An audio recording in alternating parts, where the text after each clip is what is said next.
Boa noite a todos.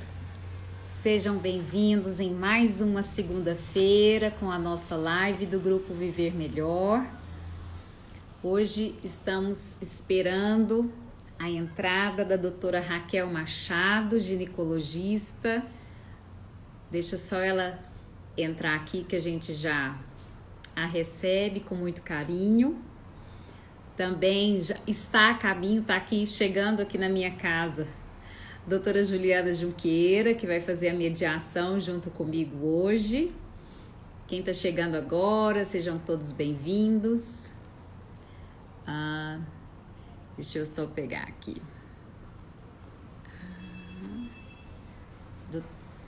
Boa noite a todos que estão chegando aqui.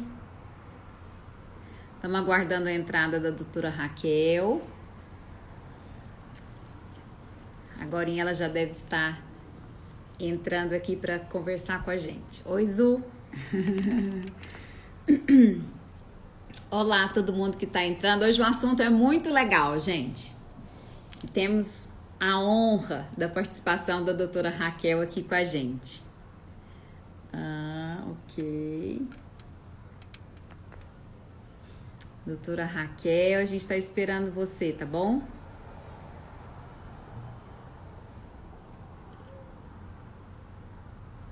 Ainda não entrou, Raquel. Deixa eu ver aqui. Ainda não tá. Vou aguardar mais um pouquinho, tá bom, pessoal? Deixa eu ver aqui. Doutora Raquel ainda não entrou com a gente. Agora entrou. Joia. Deixa eu te chamar aqui. Aí.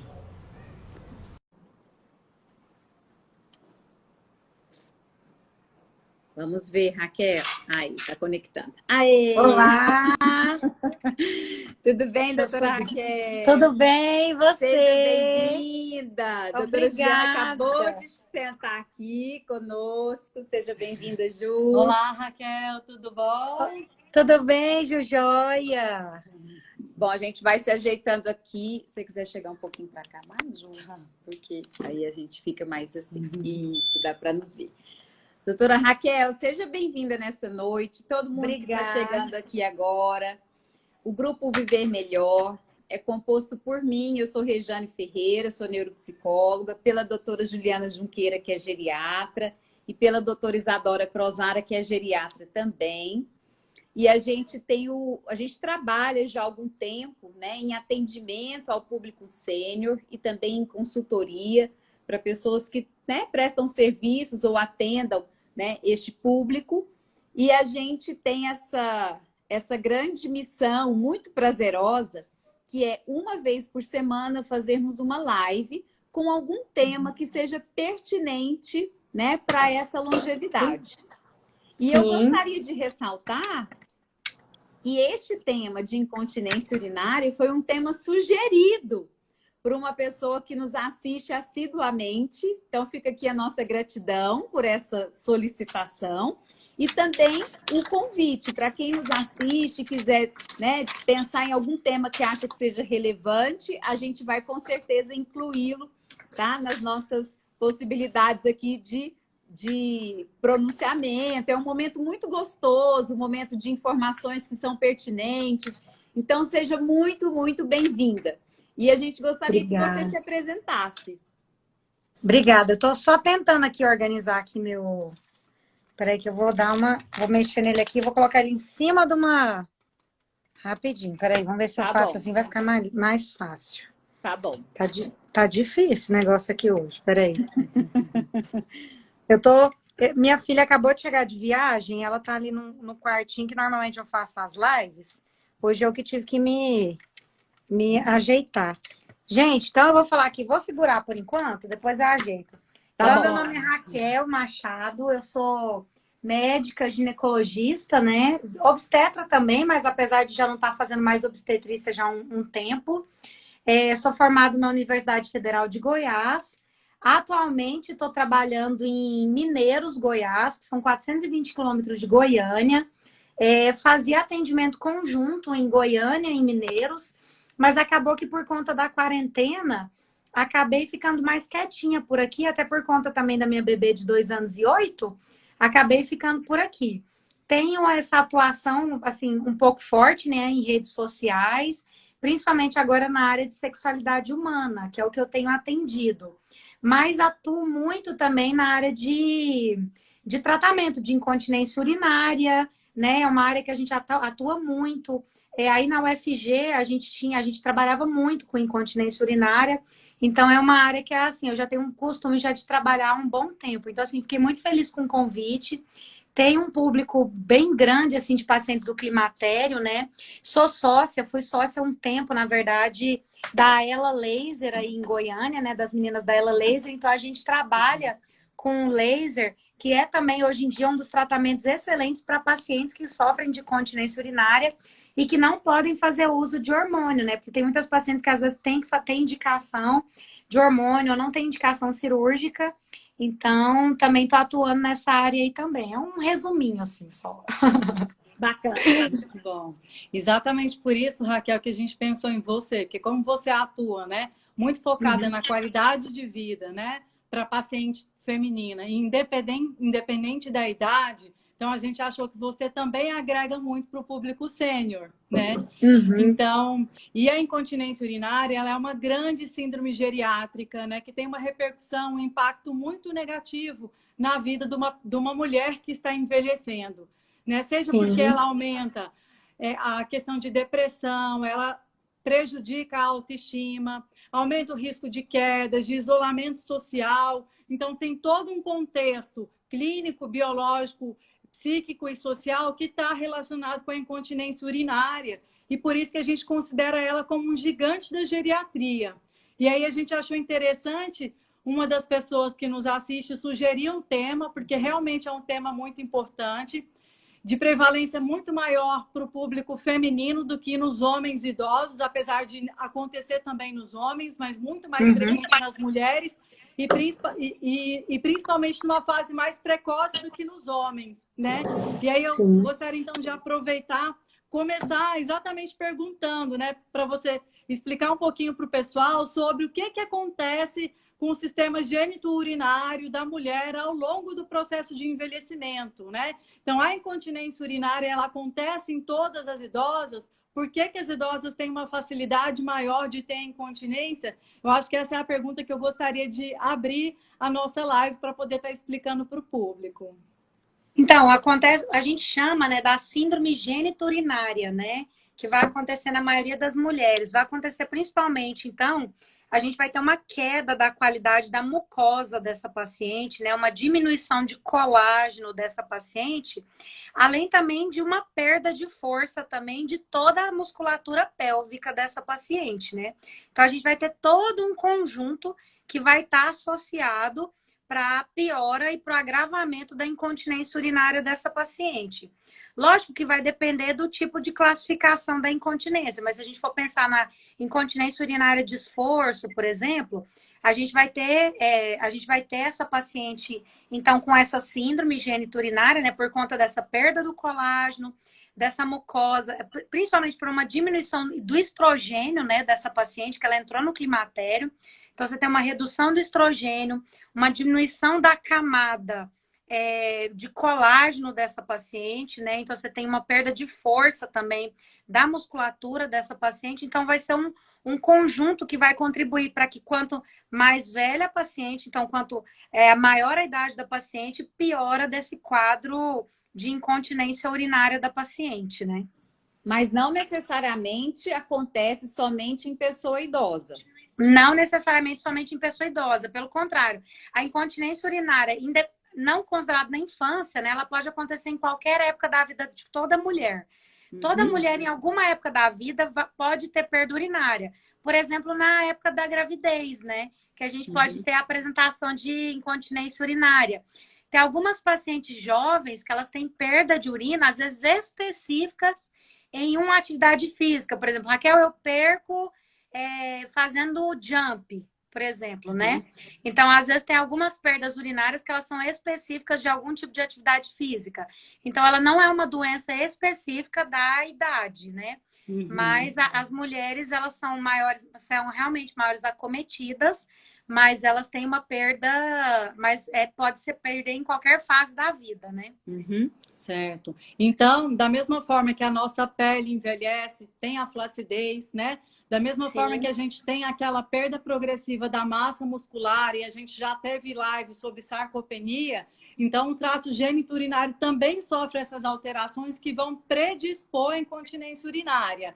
Mas é importante lembrar que envelhecimento não é sinônimo de incontinência urinária. Então, a gente tem os fatores de risco. E aí, a gente gostaria que você comentasse, por favor, sobre esses fatores de risco que facilitam, então, que uma mulher idosa tenha incontinência urinária ao longo do seu processo de envelhecimento. Interessante, uma coisa que eu até quero comentar sobre a questão de fator de risco. Hoje em dia, que nós somos uma geração... Eu fiz obstetrícia há muito tempo e durante a obstetrícia eu sempre fui uma grande defensora do parto normal. E é muito comum das mulheres acreditarem, de todo mundo acreditar, que o parto normal, ele obrigatoriamente vai fazer com que a mulher tenha mais incontinência urinária. E um parto normal, gente, não é obrigatoriedade para que uma mulher tenha incontinência urinária.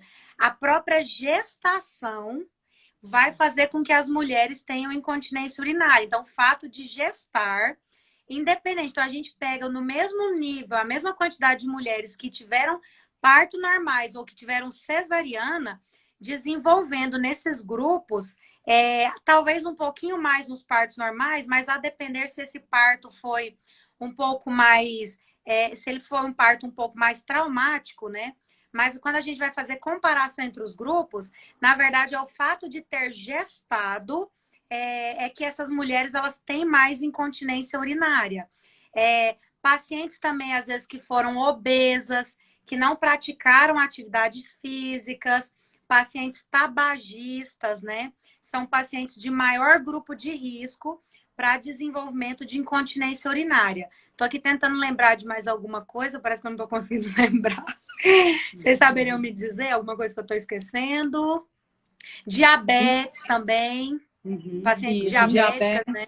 Hipertensas os medicamentos também. diuréticos, uso de medicamentos diuréticos, por isso que eu lembrei da hipertensão, né? Uso de medicamentos diuréticos, né? Elas também são mais propensas à incontinência urinária. Doutora Raquel, eu queria que você explicasse qual é a diferença de incontinência urinária e urgência urinária. Na verdade, é o seguinte, a urgência urinária, ela está dentro da incontinência urinária.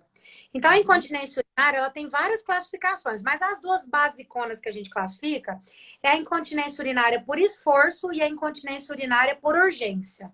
Mas vamos lá, como é que eu gosto de classificar? Porque às vezes a paciente ela não tem noção como que ela explica. Olha como que eu gosto de falar para ela, olha, se você está com as compras na porta da sua casa, está segurando a sacola e tem que entrar, e tem que procurar a chave dentro da sua bolsa e deu vontade de fazer xixi, você consegue segurar a tempo de procurar a chave? Ela fala, não consigo. Isso é urgência. Agora, se você foi lá, correu, tossiu, pulou, espirrou, perdeu, isso é incontinência por esforço. Agora, lógico que existem aquelas que são mistas.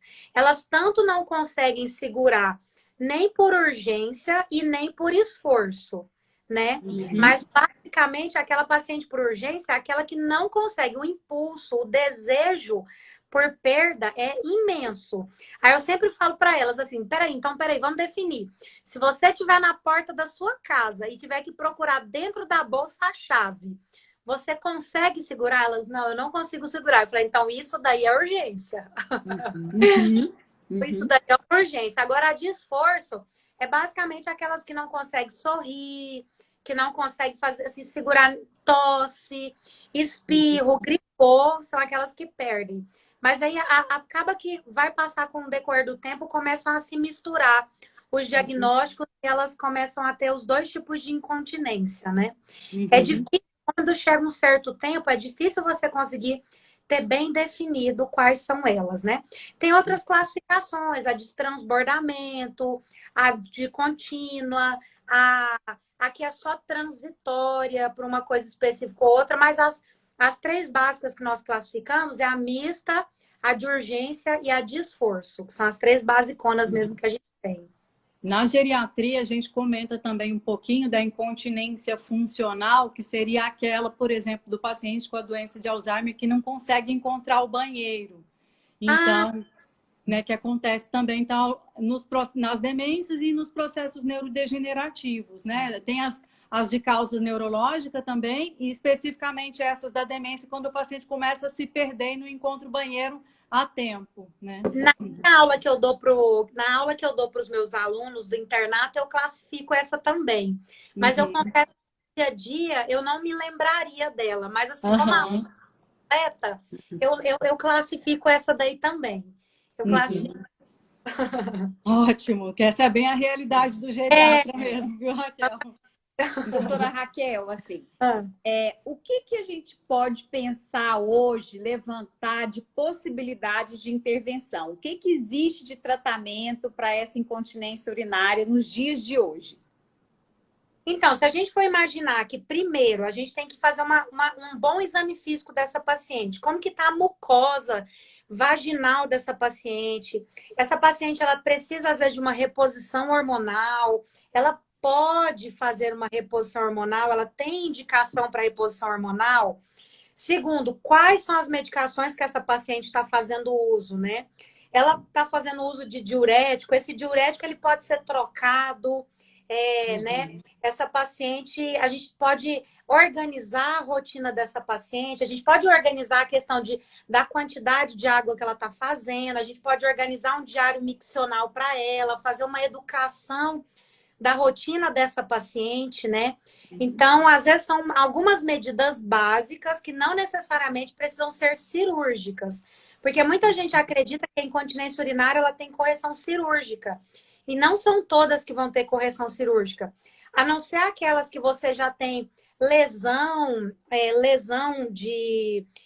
Aquelas antigas mesmo, que a gente tinha lesão, às vezes uma lesãozinha que precisa colocar um sling, ou uma paciente que tem uma quedazinha de bexiga, né? Que a gente precisa fazer um levantamento, uma melhora do assoalho pélvico. Mas atualmente a gente precisa fazer uma correção mesmo do como é que está a rotina dessa paciente. O que eu tenho indicado, principalmente, até para as pacientes cirúrgicas, gente, é um tratamento que é impossível de ser feito sem uma boa fisioterapia pélvica. Essa paciente, ela precisa de uma boa equipe de fisioterapia pélvica, né? Tem muita atividade que pode ser feita para ela. A fisioterapia pélvica, hoje em dia, tem muito material, tem muita coisa que pode ser utilizado para essas pacientes. E hoje em dia também a gente tem uso do laser. Independente do tipo da incontinência urinária, a não ser para bexiga hiperativa, que o laser o pessoal usa, mas tem usado off-label, eu acho que está usando assim ainda com indicação muito absurda. Eu acho que o laser está sendo muito bem utilizado, porque você faz uma renovação tanto da mucosa quanto da mucosa vaginal. Você tem uma melhora da qualidade, então, desse sistema, do sistema todo geniturinário. Então, a paciente ela consegue ter uma melhora da continência dela, né? Mas, assim, a primeira é fazer uma avaliação de como que tá as medicações, e fazer, às vezes, uma reposição.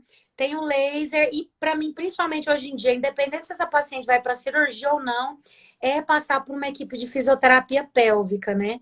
E muito cuidado, as minhas amigas fisioterapeutas, né, que elas odeiam. Fisioterapia pélvica, gente, não é pompoarismo, né?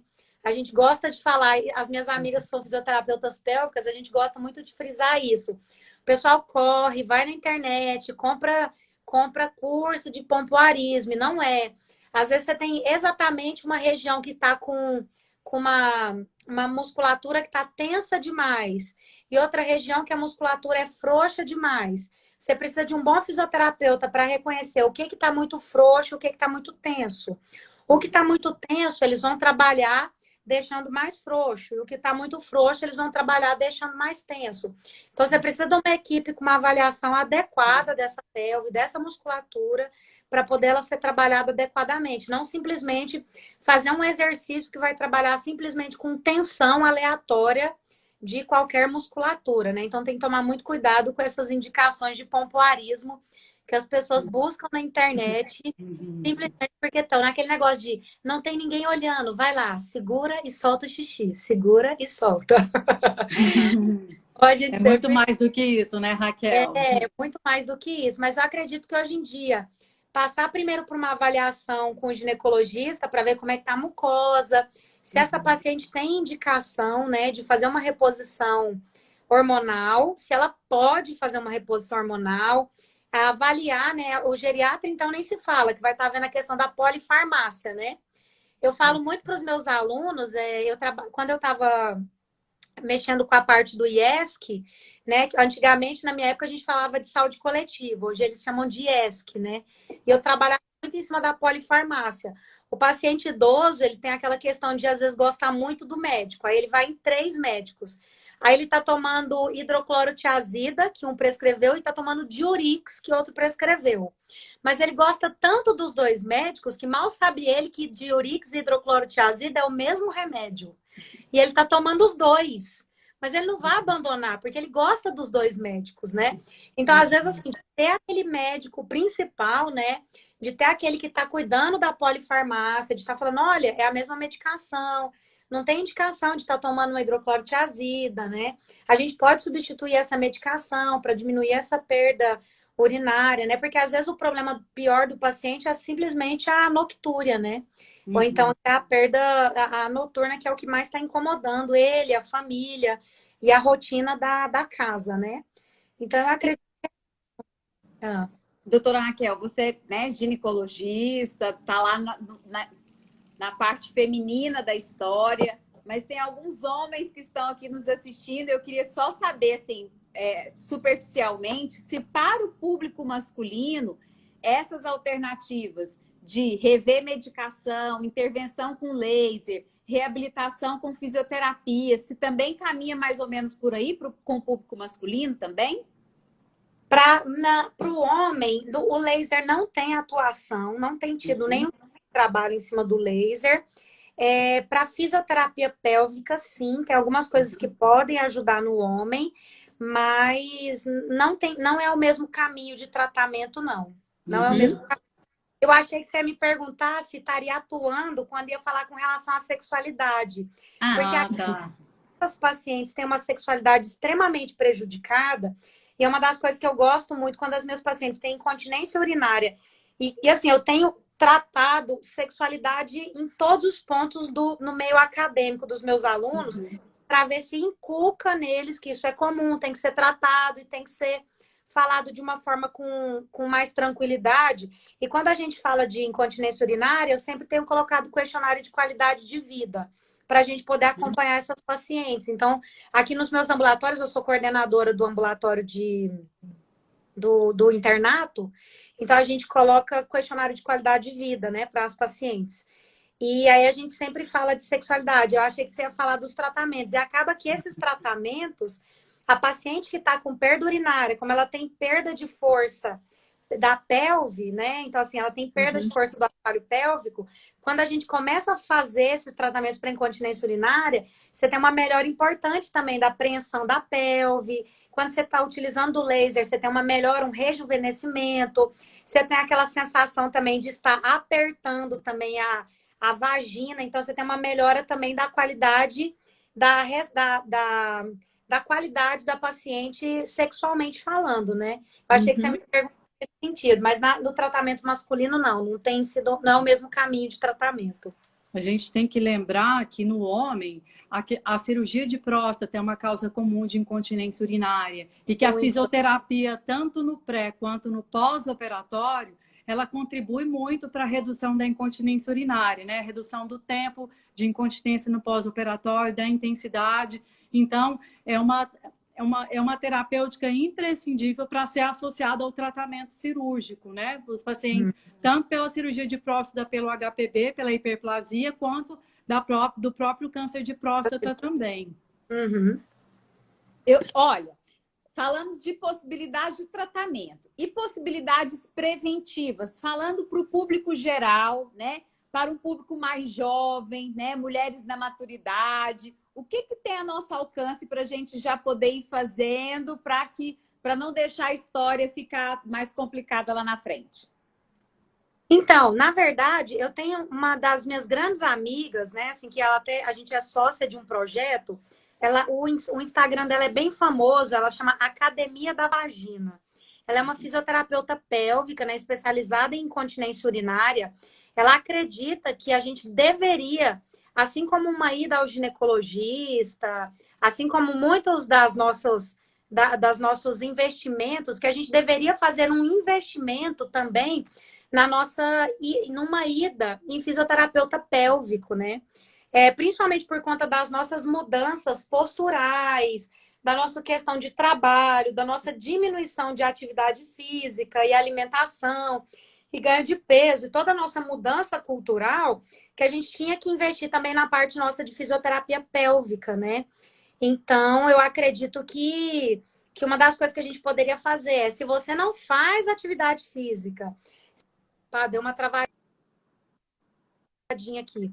Se você não cuida do seu peso, se você fuma, se você, né, está acima do seu peso, você fuma, se você não está fazendo atividade física, né?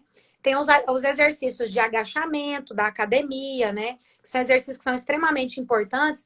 Eu acredito que às vezes uma ida na fisioterapia pélvica para fazer uma avaliação da sua pelve. E tem exercícios que podem ser levados para casa para você fazer com continuidade sozinha mesmo, né? Que não precisa de você estar indo lá, às vezes fazer manutenção e ir com frequência.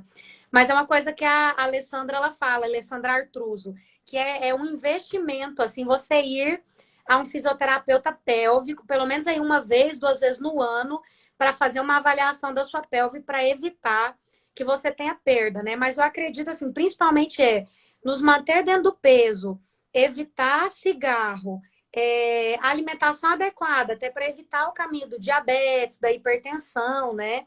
E a atividade física que é imprescindível, né? Para quem vai fazer.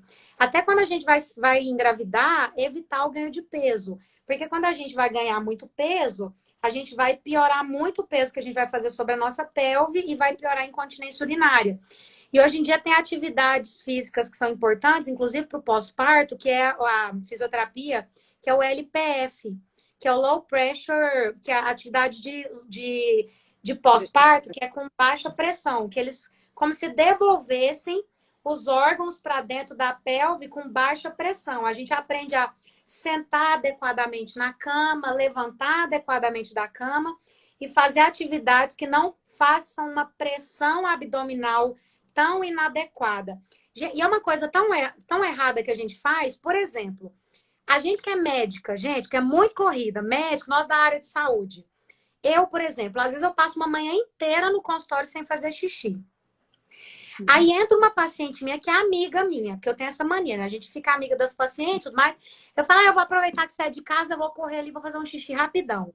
A gente vai lá, senta no vaso, ó, dá aquela pressão para fazer o xixi rápido. O xixi e o cocô, eles não deveriam ser feitos com pressão. Pelo contrário, né? A gente senta e deveria relaxar toda a musculatura. Fazer xixi e cocô deveria ser com relaxamento da nossa musculatura. Então, às vezes, ir no fisioterapeuta para fazer a educação adequada dessa nossa musculatura. E aí você tem o LPF, você tem o pessoal da fisioterapia que pode fazer uma educação nossa. Eu acho que uma ida lá uma vez por ano, 2 vezes, né? Nesses profissionais para poder nos readequar a não estragar a nossa musculatura para isso, né? Eu acho que seria um bom investimento, né? O que vocês acham? Tem um comentário aqui bem interessante, ó. Tive indicação de fisioterapia pélvica devido à doença de Crohn e ajudou muito. Olha que eu não sabia. Olha que interessante. Muito bom. Você sabe que eu passo fisioterapia pélvica muito para as minhas pacientes com endometriose. Eu falo, às vezes, para alguns médicos, eu gosto muito de fisioterapeuta, né? Eu trabalho muito, muito bem com fisioterapeuta. E eu passo muito para minhas pacientes com endometriose, que tem pelve congelada e tudo mais. Então, assim, eu imagino que para Crohn também deve ser muito bom, assim, dando uma raciocinada. Mas a fisioterapia, então, inclusive para os pacientes que têm endometriose, com a pelve congelada, elas fazem exercício de liberação de miofascial mesmo, que melhora muito, inclusive, a qualidade de vida sexual dessas pacientes, né? Então, eu gosto muito assim, do pessoal da Afiso, né? Isso. E aí é bom lembrar também a questão das infecções de trato urinário como causa de incontinência transitória, né? Quando você falou na classificação, aí só está lembrando que às vezes a pessoa começa a ter, de início recente, uma incontinência urinária, né? A paciente idosa, então lembrar que infecção de trato urinário pode ser a causa, então tem que ser investigado. Não pensar que agora eu envelheci, a incontinência é esperado da idade. Mas a gente tem que ir atrás, porque às vezes pode ser uma causa transitória, inclusive, né? Eu subitamente perdendo urina, a primeira coisa que a gente faz no consultório é pedir um exame de urina para essa paciente, né? Essa paciente ela vai ser investigada como que pode estar com uma infecção de urina, né? Porque ela é idosa, que ela obrigatoriamente pode perder urina, né? Até porque eu lembro muito bem de uma paciente minha, com seus 80 e alguma coisa anos, que tinha tido 11 partos normais, sem cistocele, sem retocele, útero no lugar certo e zero de incontinência urinária. Pele negra, né? Musculatura toda em dia, né? Trabalhou na terra e na roça há muito tempo, né?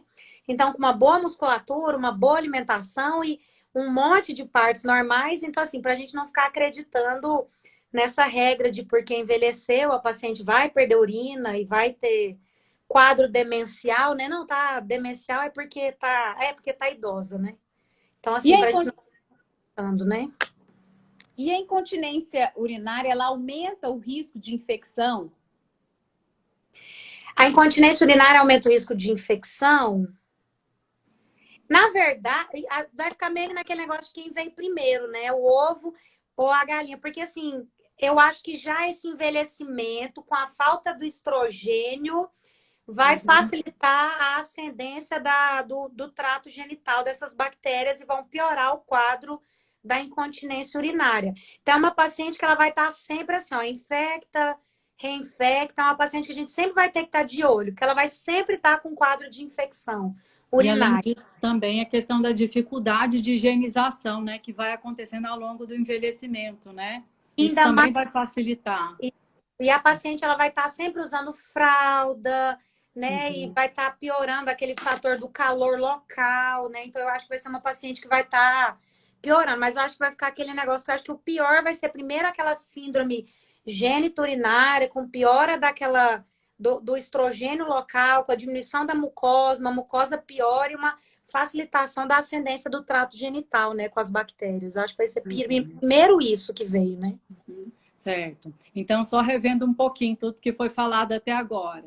A doutora Raquel, então, comentou das alterações do envelhecimento, né? Que a gente vai ter uma redução do colágeno, uma maior flacidez, uma menor força muscular. Então, isso, por si só, aumenta a chance da pessoa idosa, principalmente da mulher, ter a incontinência urinária, mas não é obrigatório que vá acontecer a incontinência urinária. Então, por isso, a questão da fisioterapia uroginecológica, que é o que a gente fala da musculação, como se fosse uma musculação pélvica. Assim como a gente já falou nas outras lives sobre sarcopenia, a importância do exercício resistido, a fisioterapia uroginecológica vai ser essencial também, exatamente para trabalhar com essa musculatura. E como a doutora Raquel falou, não só para fortalecer, mas também para trabalhar os pontos de relaxamento de grupos musculares específicos que estejam extremamente contraídos e atrapalhando a questão da micção.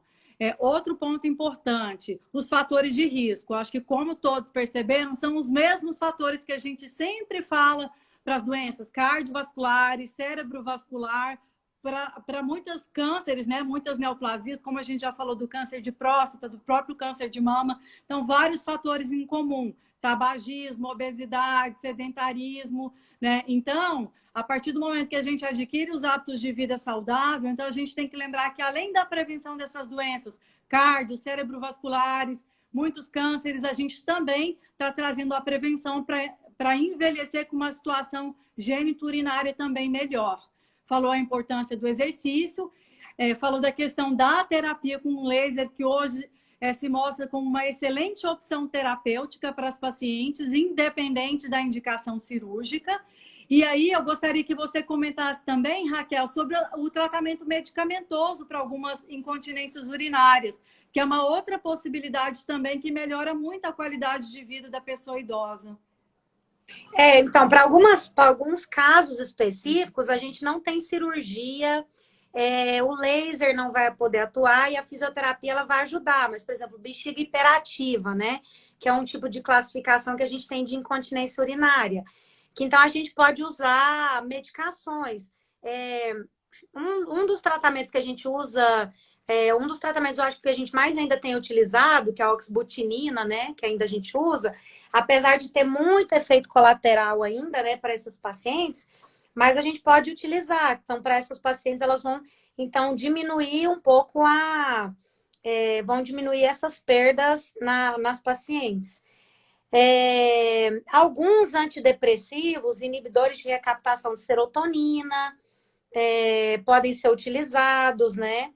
Mas aí nós vamos ter que fazer, aí tem que fazer a avaliação conjunta com a paciente, né? Aí não tem jeito. Normalmente eu peço ou para o pessoal da geriatria ou para o psiquiatra, se a paciente ela já tem um quadro depressivo, se ela já tem algum outro quadro, às vezes a gente pode associar para melhora desse quadro de perda, da perda urinária dela, né? A gente utilizava muito, e ainda se utiliza muito a amitriptilina, né? Eu usava muito para algumas pacientes minhas a amitriptilina para essas pacientes que tinham incontinência urinária. Às vezes já tinham um quadro, mas aí também depende da idade da paciente, né? Isso. Porque Mas aí tem a questão do risco colinérgico, né? Que a amitriptilina, a oxibutinina aumenta o risco de confusão mental, de quedas. Queda, exatamente. Então, aí a gente tem que andar junto exatamente para poder ver qual paciente que tem o perfil e a gente tem possibilidades terapêuticas com menos ação anticolinérgica, não é isso? Tem outras com menos ação colinérgica. Atualmente, um que eu tenho usado muito que agora me deu um branco. Eu tô aqui tentando, meu Deus do céu. Eu vou tentar lembrar até o final aqui. O que eu vou tentar lembrar? Qual é que é o nome da medicação que eu tô usando? Que eu tenho usado, que ela tem menos efeito colinérgico. Vocês me lembrarem, hein? Me lembra? Deixa eu tentar lembrar. Darifenacina, tolteradina. Tolteradina, que eu tenho usado muita tolteradina, que a gente tem usado menos, que tem menos efeito colinérgico. Então, para pacientes um pouco mais velhas, que eu tenho utilizado, né? Porque aí, dependendo do perfil da paciente, mas assim, sempre entrando em contato com quem tem feito a parte mais clínica da paciente, para ver qual que é a melhor indicação para ela, né? Porque realmente o uso da amitriptilina e da oxbutinina, a paciente vai ter muito efeito, né? Risco de queda e tudo mais. Então, basicamente é isso. Mas lembrando que não é para todos os casos, né? Tem pacientes que realmente vão precisar de cirurgia, vão precisar do laser, e não é só a medicação que vai tratar, né? Doutora Raquel, tem uma pergunta. A falta do... A Sling, ó. Tá ouvindo a gente? Tô. Então, só pergunta Vesicária aí, ó. Tá. A falta do útero com o tempo causa incontinência urinária ou não tem nada a ver? Não, na verdade não. Não causa incontinência urinária.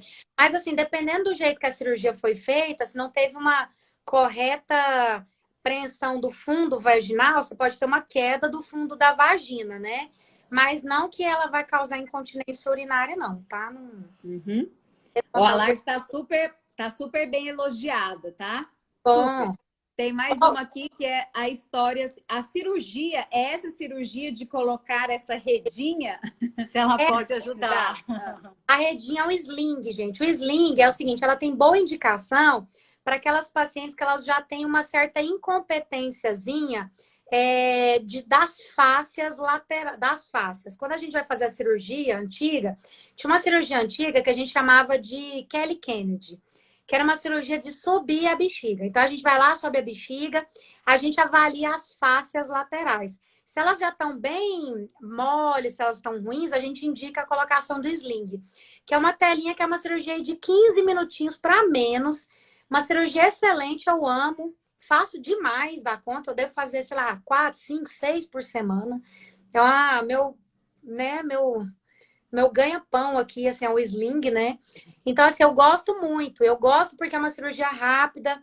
Às vezes você tem aquela paciente aí com 70 anos Então, que a gente, né, que ela tem, às vezes até a condição cirúrgica dela não é tão boa, mas você pode fazer uma anestesia com menos risco nessa paciente, você faz uma hack mais baixinha, não precisa sedar tanto a paciente, né? Vai ser uma cirurgia de 10 minutinhos, né? E a paciente ela vai ter uma melhora da qualidade de vida, às vezes para você trocar ela, você levantar ela do leito, assim, para você fazer a troca dela, para levá-la para o banho. Só de você diminuir a quantidade, sabe? É muito boa a melhora da qualidade de vida da paciente de colocar uma tela de sling. Então, eu tenho feito muito sling nessas pacientes, assim, eu gosto muito da tela. A cirurgia da redinha é o sling, o de TVTO, que eu coloco por baixo mesmo, tá? Que a gente coloca transobturatório, que é o que eu mais tenho colocado. Certo. E é importante porque melhora muito a qualidade de vida, né? Mesmo que seja uma Muito. qualidade mais avançada.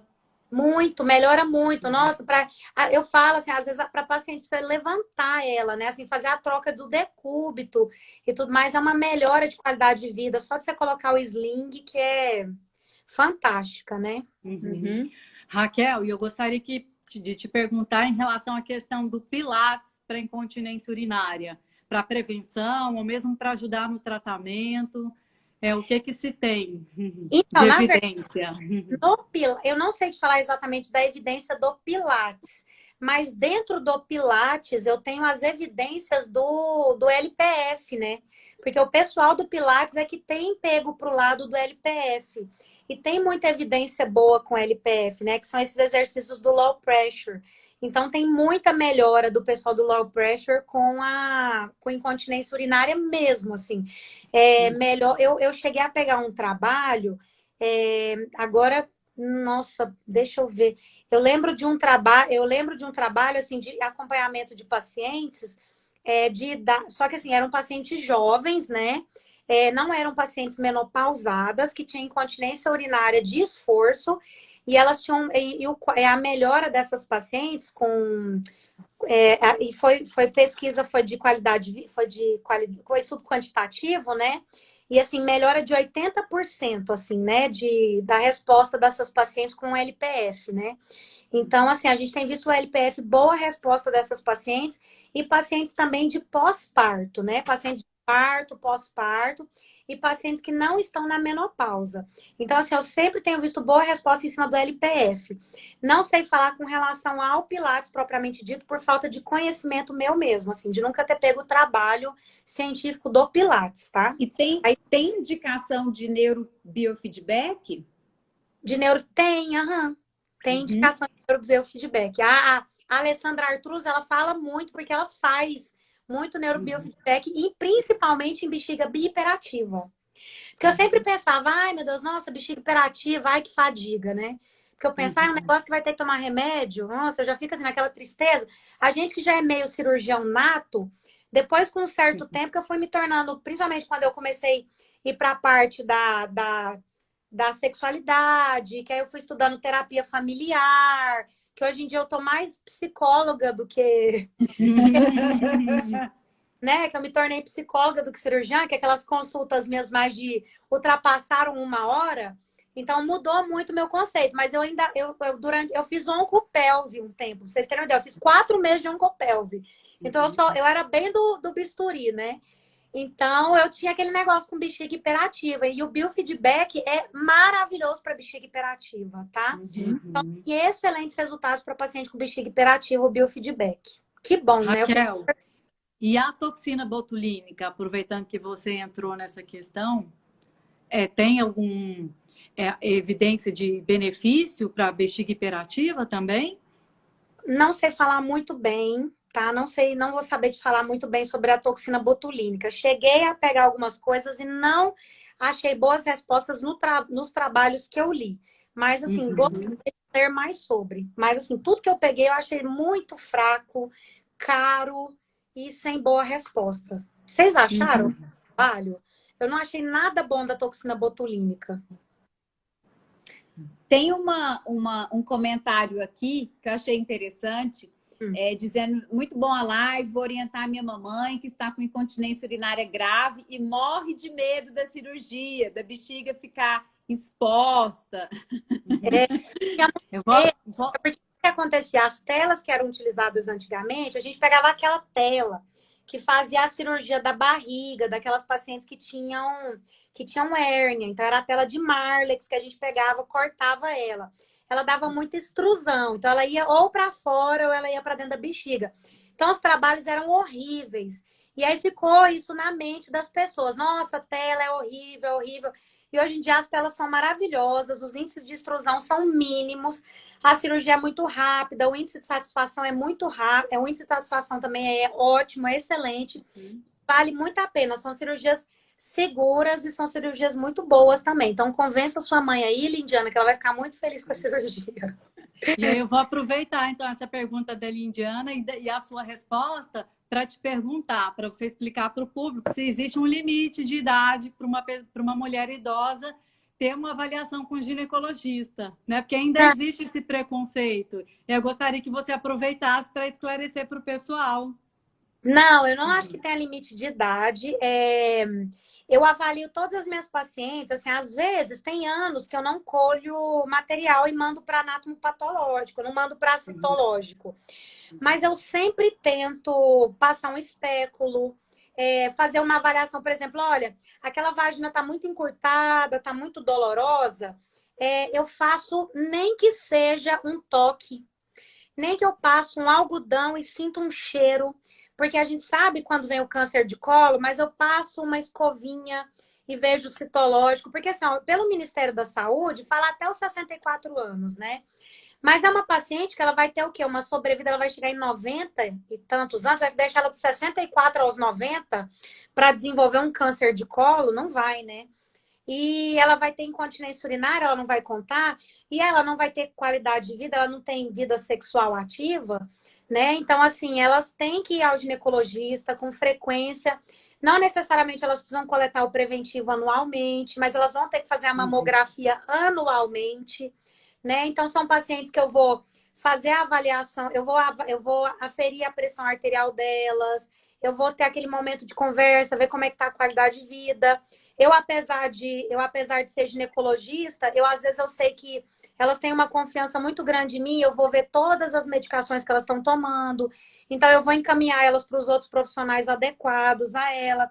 Elas têm uma confiança muito grande em mim, eu sou uma das primeiras que vou perceber, gente, olha, modéstia à parte, né? Mas assim, os quadros de depressão, às vezes eles são muito mais percebidos pelo ginecologista e pelo cardiologista, porque o gineco é o primeiro a ver a mulher. E o cardio é o primeiro a ver o homem. O homem é pitizento e acha que tá infartando, né? Quando eles estão né? Então, o homem, ele acha que tá infartando, aí ele vai no cardio. E a mulher, não, ela vai no ginecologista dela.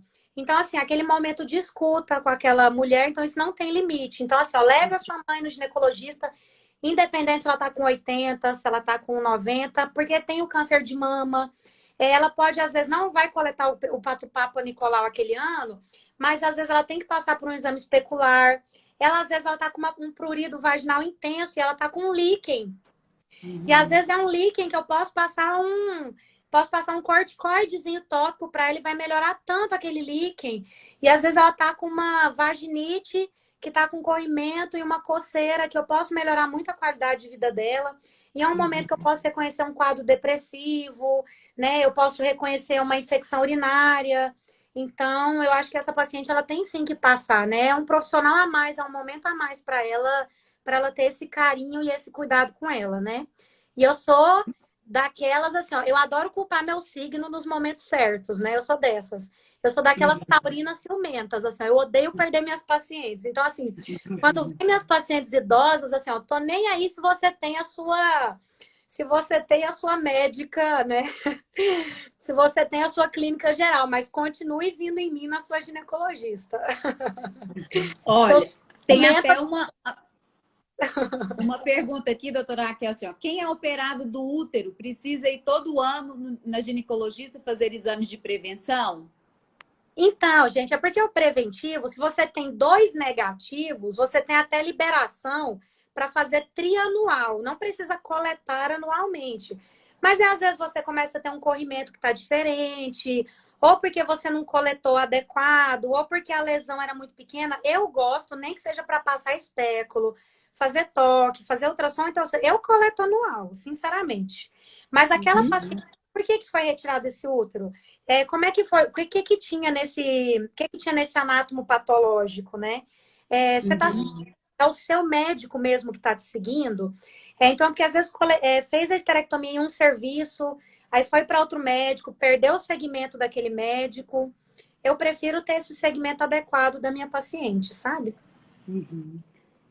Tem uma colocação que foi feita antes aqui, dizendo como se a pessoa tivesse tido já uma situação mais refratária, fez cirurgia e parece que não adiantou. E aí a doutora Isadora comentou, né, que a cirurgia é parte do tratamento, né? Com o envelhecimento, a musculatura continua enfraquecendo. Então, mesmo diante da cirurgia, é necessário fazer o exercício físico e ou fisioterapia. Ok? Gente, é isso mesmo? Ó, olha isso aqui, gente. Ó, a gente envelhece tudo. Não tem jeito. O colágeno, ele é implacável. Então, assim, ó, não tem jeito. Ó, tudo, a musculatura, as mamas, a face, a pelve, a gente vai ter que manter fazendo essas atividades, o estímulo do colágeno, né? Então, não tem como, não é a cirurgia. Vai dar um certo tempo, a cirurgia meio que vai ter o tempo dela de... O pessoal acha que a cirurgia, um certo tempo, ela para de funcionar. Não é que para de funcionar. É porque o colágeno a gente continua deixando de perder, a musculatura ela vai se tornando mais flácida. Então, não tem como deixar de fazer atividade física, né? Não tem como deixar de ir para academia fazer agachamento, né? São coisas que a gente vai ter que fazer sempre. Agachar é uma coisa que se pudesse, faria todo dia na academia, né? Doutora Raquel, vou aproveitar, a gente ainda tem alguns minutos, já que você tem hoje tanta bagagem já nessa parte também da sexualidade. A nossa live não tem esse tema, a gente pode até fazer uma outra live com você, assim, para explorar isso melhor, mas eu queria que você desse uma pincelada. Como que anda a sexualidade do público sênior que você tem atendido? Eu adoro, assim, eu adoro trabalhar com o público sênior, né? Principalmente porque, assim, é um momento...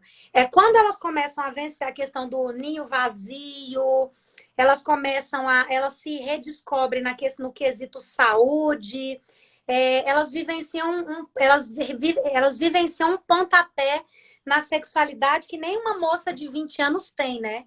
Porque demora muito. Eu acredito assim, ó, que a gente vivencia uma sexualidade boa lá depois dos 25, perto dos 30 anos, que é quando a gente meio que liga, que a gente se conecta com uma mulher muito potente dentro da gente, que é depois de uns 25, 30 anos, a gente conecta com uma mulher muito potente dentro da gente, né?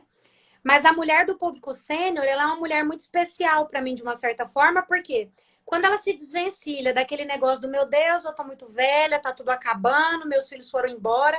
Quando ela se reconecta de novo com essa potência dentro dela, então elas vivenciam uma parte da sexualidade que é muito fantástica. Então, assim, eu amo trabalhar com a sexualidade desse público, né? Mas, assim, ó, realmente é uma paciente que inicialmente, quando elas estão entrando na menopausa, é uma fase muito difícil, assim. Reconhecimento do envelhecimento, né? Reconhecimento da saída dos filhos, da mudança do trabalho, às vezes da entrada do marido para dentro de casa, das dores pélvicas, porque a gente entra num momento de dor pélvica muito grande, porque começa a ter o ardor vaginal, né? Começa a ter, por conta da síndrome geniturinária, por conta da incontinência, por conta das infecções de repetição. Mas quando ela entra em contato com isso, ela começa a se tratar e depois ela reconecta com esse poder dentro dela. Então, normalmente é um público que vivencia muito bem a sexualidade. Elas começam a se reconectar e começam a passear e começam a ler e começam a pesquisar muito sobre a literatura, né, de sexualidade. Então, assim, ó, eu super adoro esse público dentro do meu consultório. Então, assim, sempre é um público muito legal. E a gente sempre tem surpresas. No meu ambulatório com os meus alunos, eu sempre peço para eles perguntarem para as minhas pacientes, né? Aí eu sempre peço para eles, pergunta para elas se elas estão namorando.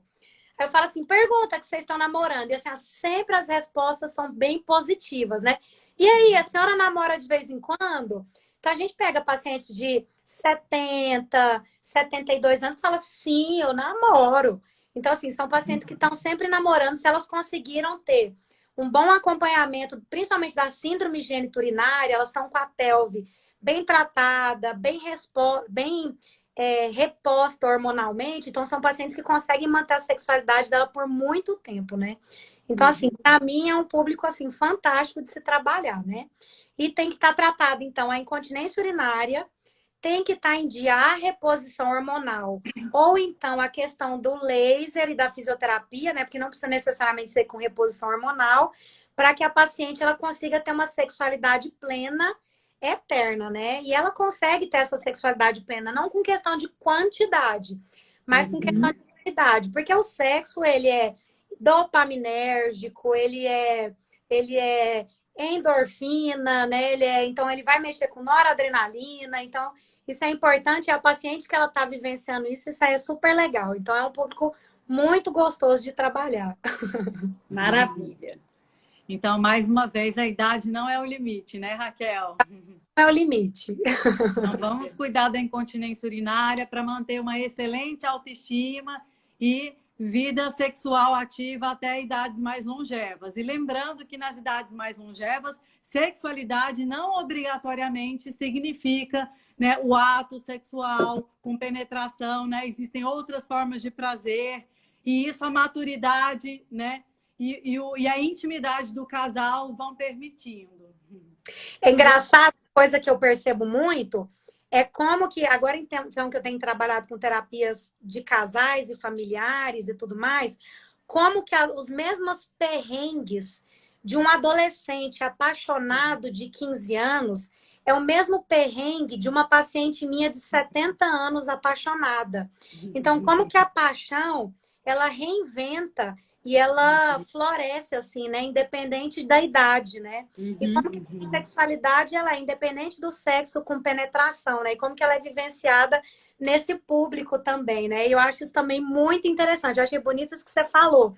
E às vezes você vê como que eles estão apaixonados, às vezes aos 70, aos 80, e como que às vezes é o mesmo perrengue de um adolescente de 15 anos e como que eles estão vivenciando essa sexualidade nessa idade, né? Eu achei Apaixonar é atemporal, não tem essa não. Ó, estão perguntando onde é que você atende. Se você puder só falar rapidamente, que a gente está quase acabando. Atualmente eu estou atendendo online, mas provavelmente a partir de janeiro, fevereiro eu estou voltando para a Clínica Origem, em Goiânia, que é lá na T10. Mas eu estou aqui em Mineiros, Goiás, no momento. Vou deixar meu Instagram aí para vocês depois. As meninas vão deixar meu Instagram lá na página para vocês. Isso. Doutora Raquel, não tem como a gente agradecer, tá? Foi excelente, que venham outras oportunidades. Seu jeito de falar é muito espontâneo, mas muito didático. Acredito que tenha auxiliado um monte de gente que nos assistiu e que vai nos assistir depois. Muito obrigada. Obrigada a vocês, meninas. Foi um prazer imenso. Eu estou aqui à disposição para quando vocês precisarem. Muito obrigada, Raquel. Foi uma noite maravilhosa e quem sabe não tenhamos uma futura oportunidade para falar só sobre sexualidade na maturidade. Vai ser uma beleza. Pessoal, e na segunda-feira que vem a gente tem um novo encontro e o nosso tema da semana que vem vai ser sobre organização do ambiente. Não percam, imperdível também. Obrigada, doutora Raquel. Super valeu. Tchau, pessoal. Obrigada. Muito obrigada. Tchau, tchau.